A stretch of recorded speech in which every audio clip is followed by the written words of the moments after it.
Bana, napenda kusema Kobota ndo mfalme wa shamba sahihi. Ukiacha trekta, anafuatia Kobota. Kobota ni kwa ajili ya mkulima wa hali ya chini, lakini inamsaidia kulima sawa na anayelima kwa kutumia trekta. Inalima eka 6 kwa siku. Inakuja na jembe la diski 2, lakini inakuja na jembe la diski 1 ambao ni plow disc, lakini pia inakuja na reki. Inakuja na matairi ya chuma, inakuja na matairi ya nylon, lakini pia inakuwa ni ya mikono mirefu na unakuwa na uwezo wa kufunga tela ya tani moja inavutwa hapo. Kwa shilingi milioni 9 utaipata mashine tu, ambapo utaipata ikiwa na hivyo vitu vyote nilivyokutajia hapo bila tela.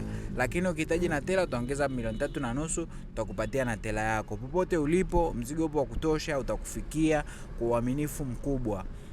Kobota ina injini imara. Kobota anayejua muulize akupe taarifa za Kobota.